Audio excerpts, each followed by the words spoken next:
Lalu ia mengambil dari buahnya dan dimakan.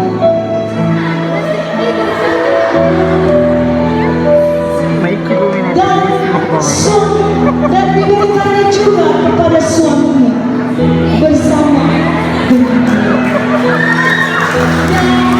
Suaminya pun memakannya. Maka terbukalah mata mereka berdua, dan mereka tahu bahwa mereka telanjang, lalu memotong pohon ara dan membuat cara.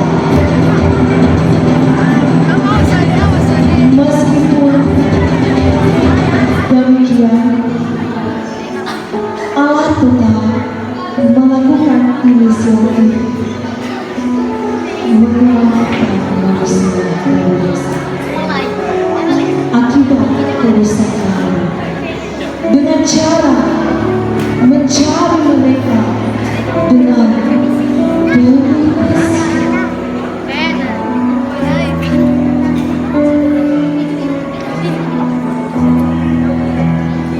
Allah datang kepada mereka, dan Tuhan Allah membuat pakaian dari kulit binatang untuk manusia dan untuk istrinya, lalu mengenakannya kepada mereka. Namun konsekuensi dosa tetap berlaku. Manusia itu diusir dari taman yang indah.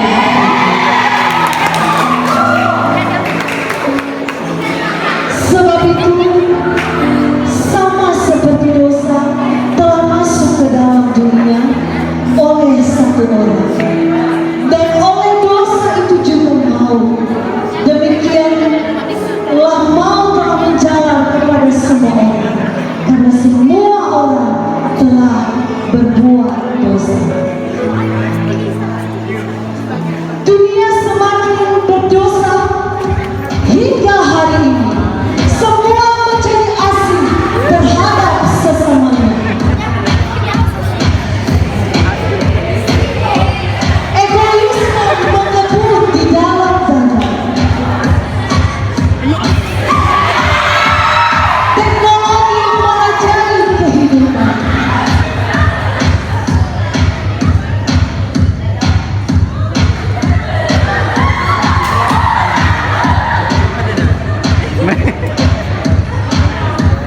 Hedonisme menjadi gaya yang dijunjung tinggi, sehingga banyak orang yang tidak segan untuk mencari dan menghalalkan segala cara untuk memenuhi keinginan hatinya.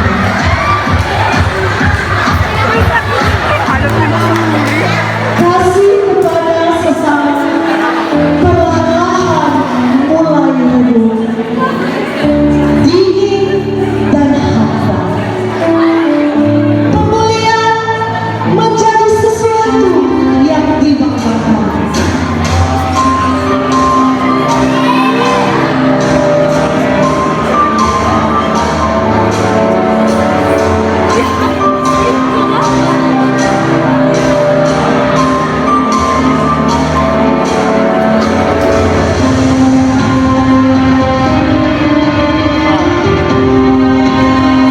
Semua saling menjatuhkan.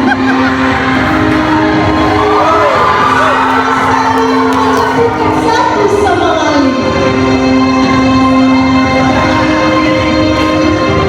Memakai topeng senyuman untuk menutupi kebusukan hati.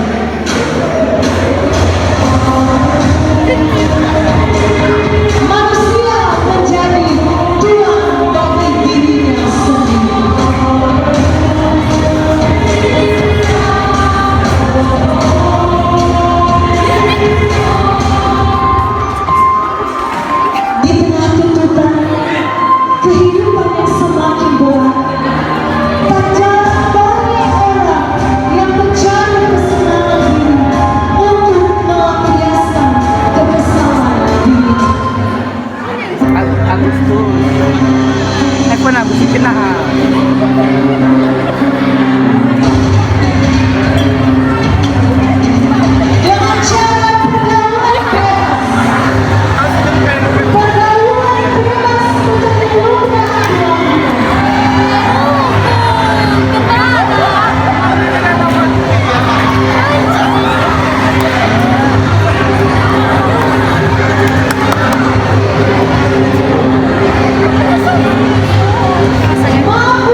saus. Udah bilang belum.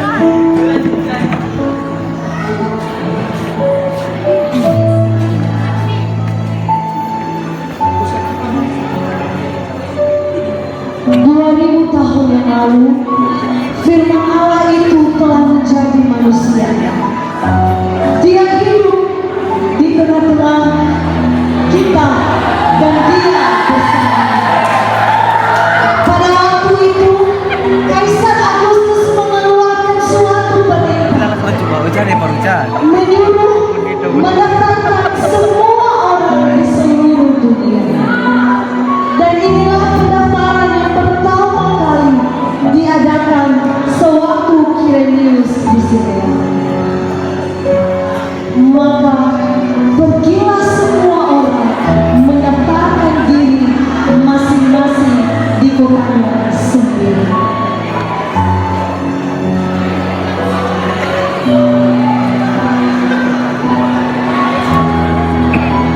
Demikian juga Yusuf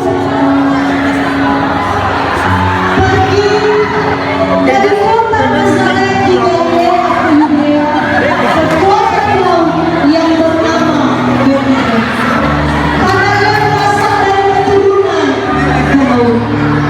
Semua supaya didaftarkan bersama dengan Maria, tunangannya yang sedang karena itulah Yusuf mencari penginapan untuk bermalam.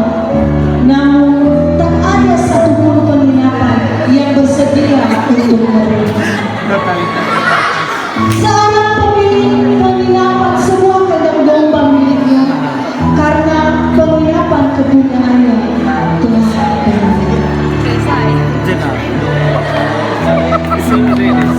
Ketika mereka di situ, tibalah waktunya bagi Maria untuk bersalin.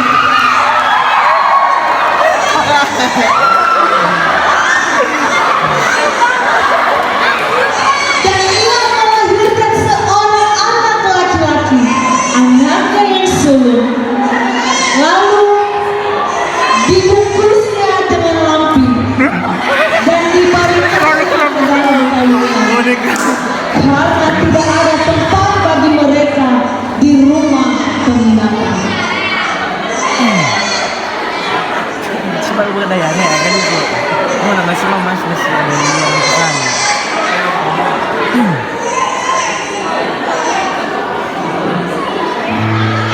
Di daerah itu ada Saya malaikat. gembala-gembala Mereka kecil atau mereka besar ini?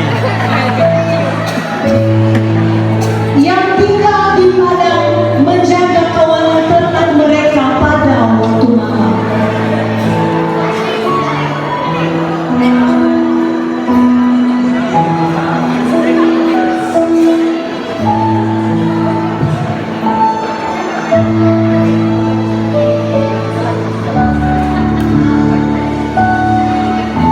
Tiba-tiba berdirilah seorang malaikat Tuhan di depan mereka, dan kemuliaan Tuhan bersinar meliputi mereka, dan mereka di sana ketakutan. Lalu kata malaikat itu kepada mereka, "Jangan takut, sebab sesungguhnya aku memberitakan kepadamu kesukaan besar di seluruh bangsa. Hari ini telah lahir bagimu juru selamat, yaitu Kristus Tuhan di kota Daud. Dan inilah tandanya bagimu, kamu akan menjumpai seorang bayi dibungkus dengan lampu dan terbaring di dalam palungnya." Setelah malaikat itu meninggalkan mereka dan kembali ke sorga, gembala-gembala itu berkata kepada yang lain, "Marilah kita pergi ke Betlehem untuk melihat apa yang terjadi di sana, seperti yang diberitakan Tuhan kepada kita."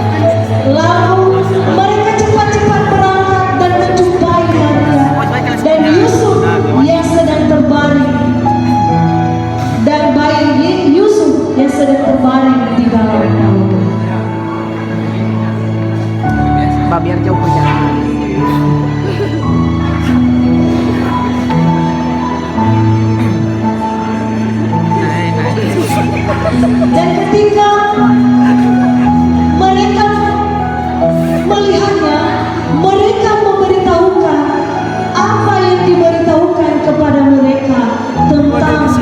itu. Dan semua orang yang mendengarnya heran tentang apa yang dikatakan gembala-gembala itu kepada mereka. Tapi keren ya. Tetapi Maria menyimpan segala perkara di dalam hatinya dan merenungkannya. Maka kembalilah gembala-gembala itu sambil memuji memuliakan Allah karena segala sesuatu yang mereka dengar dan lihat semua sesuai dengan apa yang dikatakan kepada mereka.